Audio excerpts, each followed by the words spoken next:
안녕하세요. 전기기능사 이론 시험. 정말 혼자 공부하시기 힘드시죠? 저희가 그 마음 잘 압니다. 오늘은 그래서 여러분이 직접 공유해 주신 네이버 블로그 전기기능사 AI 학습 노트 포스팅을 가지고 왔어요. 같이 한번 좀 깊게 파고들어 볼까 합니다. 이번 시간 목표는 딱 하나예요. 전지 여러 개, 이거 직렬로 연결했을 때요. 특히 회로가 단락됐을 때 흐르는 전류, 이걸 단락전류라고 하죠. 이 계산법을 확실하게 이해하고 넘어가는 겁니다. 이게 또 시험에 자주 나온다고 하니까요. 오늘 이 부분만큼은 정말 여러분 걸로 딱 만들어 가셨으면 좋겠습니다. 자, 그 블로그 포스팅에 나온 문제 한번 볼까요? 기전력이 1.5V, 그리고 내부 저항이 0.2옴, 이런 전지 5개를 직렬로 쭉 연결했대요. 그리고 그 양쪽 끝을 그냥 선으로 확 이어버렸을 때, 그러니까 단락시켰을 때 전류가 얼마냐? 이걸 묻고 있습니다. 말만 들으면 좀 복잡해 보이기도 하는데, 그죠? 근데 저희랑 같이 하나씩 짚어보면 생각보다 간단할 겁니다. 한번 시작해 볼까요? 제일 먼저 문제 상황부터 좀 정확히 그려봐야겠죠. 전지 5개가 직렬로 연결됐다. 이게 중요하고요. 그리고 각 전지 스펙, 기전력 1.5V, 내부 저항 0.2옴, 이 두 가지 정보가 핵심이네요. 네, 맞습니다. 그 직렬 연결이라는 게 중요하죠. 이게 전지의 플러스 극이랑 다음 전지의 마이너스 극을 이렇게 순서대로 계속 이어붙이는 방식이잖아요. 뭐랄까 기차놀이처럼요. 이렇게 직렬로 하면 뭐가 달라질까요? 가장 큰 특징은 역시 전압, 그러니까 기전력이 세진다는 겁니다. 각 전지가 가진 그 전압 미는 힘 있잖아요. 그걸 일렬로 세우니까 그 힘이 합쳐지는 거죠. 힘이 합쳐진다. 그렇게 생각하니까 좀 와닿는데요. 아까 물통 비유 잠깐 나왔었는데 여기서 다시 써볼 수 있을까요? 그거 좋죠. 예를 들어서 각 전지를 물이 담긴 작은 통이라고 한번 생각해 보세요. 그럼 쥐전력, 즉 전압은 그 물통 바닥에서 느끼는 수압 같은 거예요. 근데 이 물통들을 옆으로 놓는 게 아니고 위로 수직으로 차곡차곡 쌓는 거죠. 이게 직렬 연결하고 비슷한 거예요. 그럼 맨 아래쪽에서 느끼는 수압은 어떻게 될까요? 당연히 각 통의 수압이 다 합쳐져서 훨씬 세지겠죠. 오, 그렇군요. 야, 물통 쌓으면 아래쪽 수압 세지는 것처럼 전지도 직렬로 연결하면 전체 전압, 그러니까 총 기전력이 커지는 거네요. 그럼 이 문제에서는 1.5V짜리 5개를 쌓은 거니까 블로그 자료에도 계산이 딱 있네요. 총 기전력은 5개 곱하기 1.5V에서 7.5V, 맞죠? 정확합니다. 총 기전력은 그냥 개별 전지 기전력에다가 전지 개수를 곱해주면 돼요. 직렬 연결할 때 전압 계산은 이렇게 아주 간단하게 덧셈이나 곱셈으로 끝나죠. 각자 가진 힘을 그냥 더하는 거예요. 좋습니다. 전압은 해결됐고, 근데 전지에 보면 항상 기전력 말고 내부 저항이란 게 꼭 붙어 있더라고요. 여기서는 0.25옴이라고 되어 있는데 이건 도대체 왜 있는 거고 직렬로 연결하면 또 어떻게 되는 건가요? 이것도 저항이니까 그냥 더하면 되나? 뭐 이런 생각이 드는데. 네, 맞아요. 아주 중요한 걸 짚어주셨어요. 내부 저항이라는 건 말 그대로 전지 그 자체 안에 있는 저항 성분이에요. 뭐 이상적인 전지라면 내부 저항이 0이겠지만 실제 전지는 뭐 화학물질이나 전극 같은 걸로 만드니까요. 전류가 그 내부를 지날 때 어쩔 수 없이 약간의 저항을 받게 됩니다. 전류 흐름을 좀 방해하는 요소다. 이렇게 생각하시면 편해요. 그리고 직렬 연결할 때는요. 이 내부 저항들도 전압이랑 똑같이 취급하면 됩니다. 즉 전부 다 더해져서 총 내부 저항이 되는 거죠. 저항들도 그냥 한 줄로 쭉 서는 거군요. 그렇죠. 뭐 작은 저항 여러 개를 길게 하나로 쭉 이어 붙인 거다. 이렇게 생각하면 되겠네요. 그럼 계산은 이것도 블로그 자료에 있듯이 총 내부 저항은 개별 저항 0.2옴 곱하기 5개 해서 1옴 이렇게 되네요. 맞습니다. 아주 잘 따라오고 계세요. 자, 이제 중요한 지점인데요. 우리는 이제 그 5개의 작은 전지들을 하나하나 생각하는 대신에 얘네를 합쳐서 마치 하나의 거대한 전지처럼 생각할 수 있게 된 거예요. 이 가상의 큰 전지는 총 기전력이 7.5V고 총 내부 저항이 1옴짜리인 셈이죠. 이렇게 복잡한 걸 단순화해서 보는 게 문제풀이의 핵심입니다. 와, 작은 전지 5개가 그냥 하나의 큰 전지 7.5V의 1옴짜리로 변신. 이제 진짜 문제 풀 준비가 된 것 같은데요. 문제에서는 이 상태에서 단락시켰을 때 전류를 물어봤잖아요. 단락. 영어로는 숏서킷. 이게 정확히 어떤 상황이에요? 약간 좀 위험한 느낌도 드는데. 네, 실제로 좀 위험할 수 있는 상황이죠. 회로 이론에서 단락이라고 하면요. 보통 회로의 양쪽 끝, 그러니까 플러스극하고 마이너스극 사이에 부하 저항이 거의 없이 그냥 직접 연결된 상태를 말해요. 우리가 보통 전구를 켜거나 모터를 돌릴 때는 그 전구나 모터가 부하 저항 역할을 하거든요. 그래서 전류량을 좀 적절하게 조절해 주는데 단락은 그런 부하 저항이 거의 없는 거예요. 말하자면 전기가 흐르는 고속도로인데 거기에 뭐 장애물이 하나도 없는 그런 상태랑 비슷한 거죠. 그래서 이론 문제 풀 때는 보통 외부 저항을 그냥 0ohm이다 이렇게 가정하는 경우가 많습니다. 외부 저항이 영옴? 그럼 뭐 전기가 흐르는 길을 막는 게 거의 없다는 거니까 전류가 어마어마하게 흐르려고 하겠네요.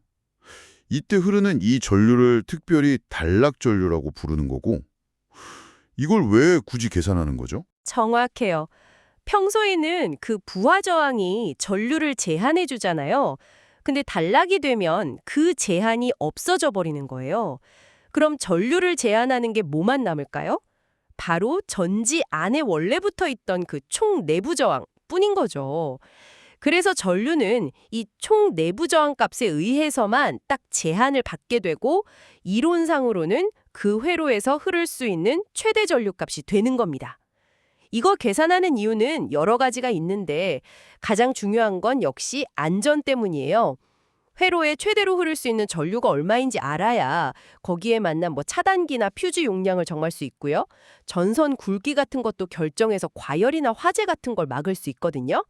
그래서 전기기능사 시험에서도 이 개념이 중요하니까 자주 나오는 거고요. 아하, 안전 설계할 때 기본이 되는 계산이군요.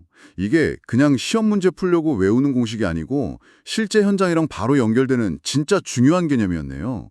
그럼 이 최대 전류, 단락 전류는 어떻게 계산해요?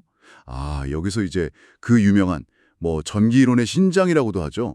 ohm의 법칙이 딱 등장할 차례 같아요.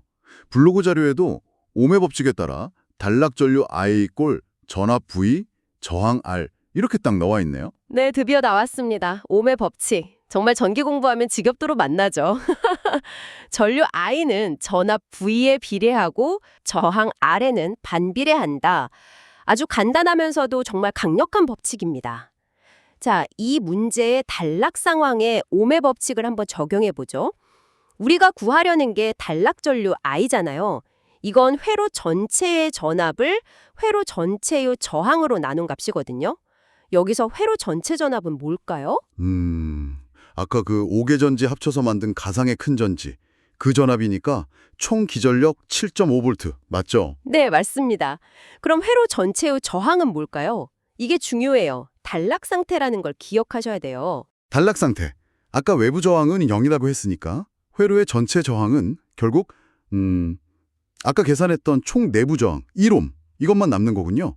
외부 저항 0옴에 총 내부 저항 1옴 해서 총 저항은 1옴 이거죠. 완벽합니다. 바로 그거예요. 이게 단락 전류 계산의 핵심 포인트입니다.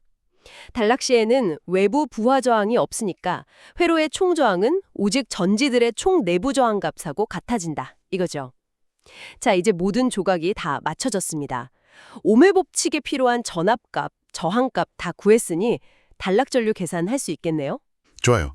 그럼 ohm의 법칙 I는 R분의 V 여기다 우리가 구한 값들을 쏙쏙 넣어보면 단락 전류 I는 총 기전력 V 나누기 총 내부 저항 R 그러니까 7.5V 나누기 1옴 하면 7.5A. 와, 블로그 자료에 있던 보기 3번 7.5랑 정확하게 딱 맞네요. 뭔가 좀 여러 단계를 거친 것 같은데 답이 딱 떨어지니까 속이 다 시원합니다. 그렇죠. 각 단계들, 그러니까 직렬 연결이 뭔지, 총 기전력 계산, 총 내부 저항 계산, 또 단락이 무슨 뜻인지, 마지막으로 ohm의 법칙 적용까지 이 연결고리들을 하나씩 차근차근 따라오시면 뭐 그렇게 어렵지 않게 답을 찾을 수 있습니다. 여기서 근데 중요한 건 단순히 공식을 외우는 것보다는 왜 그렇게 계산되는지 그 원리를 이해하는 게 훨씬 중요해요. 예를 들어서 왜 직렬일 때는 더 하는 건지, 단락은 왜 내부 저항만 고려하는 상황이 되는지 이런 걸 이해하면 비슷한 문제 나와도 훨씬 유연하게 대처할 수 있죠. 그리고 7.5A면 작은 회로에서는 꽤 큰 전류일 수 있어요. 실제로 이런 상황이 생기면 전지가 엄청 뜨거워지거나 망가질 수도 있고요. 아, 원리 이해의 중요성. 다시 한번 명심해야겠습니다. 자, 그럼 오늘 저희가 분석한 내용들 전기기능사 시험 준비하시는 여러분들이 꼭 기억하셔야 할 핵심 내용만 딱 뽑아서 정리해 볼까요? 첫째, 전지 여러 개를 직렬로 연결하면요. 전체 회로의 총 기전력은 각 전지의 기전력을 그냥 다 더한 값이다. 아까 그 물통 수직으로 쌓는 거 생각하시면 기억하기 쉬울 거예요. 네, 1.5V 상용 5개는 7.5V. 둘째, 직렬 연결 시 총 내부 저항, 이것도 마찬가지입니다. 각 전지의 내부 저항을 전부 더한 값과 같아요. 이것도 저항을 그냥 길게 쭉 이어붙인다. 이렇게 생각하시면 자연스러울 겁니다. 예, 0.2옴 곱하기 5개는 1옴. 셋째, 단락 상태. 이건 좀 특별한 경우인데 외부 부하 저항이 거의 0옴에 가까운 상태다. 그래서 단락 시에는 회로의 전체 저항이 사실상 전지들의 총 내부 저항이랑 같아진다. 이게 핵심이죠. 마지막으로 이 단락 상태에서 흐르는 최대 전류, 즉 단락 전류는 전기 이론의 기본 옴의 법칙 I는 VR로 계상한다. 이때 V 자리에는 총 기전력을 넣고 R 자리에는 총 내부 저항을 넣으면 된다. 그래서 아까 문제 답이 7.5V 나누기 1옴 해서 7.5A가 됐던 거죠. 이 네 가지 포인트 잘 기억해 두시면 좋겠습니다. 네, 오늘은 이렇게 전지의 직렬 연결 그리고 단락 전류 계산법에 대해서 좀 깊이 파고들어 봤습니다. 오늘 저희가 참고했던 네이버 블로그 전기기능사 AI 학습 노트 포스팅 보니까 이 개념을 정말 간결하고 명확하게 잘 설명해주고 있네요. 혼자 공부하시는 길에 좋은 길잡이가 될 수 있을 것 같아요. 네, 저도 동의합니다. 특히 그냥 계산 과정만 보여주는 게 아니라 각 단계가 어떤 의미인지 짚어주는 방식이 참 배우기에 효과적일 것 같더라고요. 다시 한번 강조하지만 전기 이론은 정말 원리 이해가 중요해요. 왜 그렇게 되는지 그 이유를 알면 공식은 뭐 자연스럽게 따라오는 거고 응용력도 생기거든요. 숫자가 좀 바뀌거나 문제 상황이 살짝 달라져도 당황하지 않고 아, 이건 그 원리 쓰면 되겠구나 하고 접근할 수 있게 되죠. 맞아요. 원리를 알면 두렵지 않죠. 오늘 저희와 함께한 이 시간이 여러분의 전기기능사 시험 합격에 정말 조금이라도 보탬이 되었기를 바랍니다. 비슷한 문제 나오면 이제 자신 있게 풀 수 있으실 거예요. 자, 그럼 저희는 여기서 이제 인사를 드려야 할 것 같은데요. 가기 전에 여러분께 작은 생각거리 하나 던져드리고 싶어요. 오늘은 전지를 직렬로 연결하는 경우만 봤잖아요. 만약에 이 1.5V, 0.2옴짜리 전지 5개를 직렬이 아니라 병렬로 연결했다면 어땠을까요? 그러니까 플러스 극은 플러스 극끼리 쫙 모으고 마이너스 극은 마이너스 극끼리 다 모아서 연결하는 거죠. 이때 총 기전력하고 총 내부 저항은 어떻게 달라질까요? 그리고 그 상태에서 단락시키면 단락 전류는 직렬 연결 때랑 비교해서 더 커질까요? 작아질까요? 아니면 같을까요? 한번 잠시 멈춰서 이 질문에 대해 고민해보는 시간 가져보시면 어떨까요? 분명히 이 고민이 여러분의 이해를 한층 더 깊게 만들어줄 거라고 확신합니다.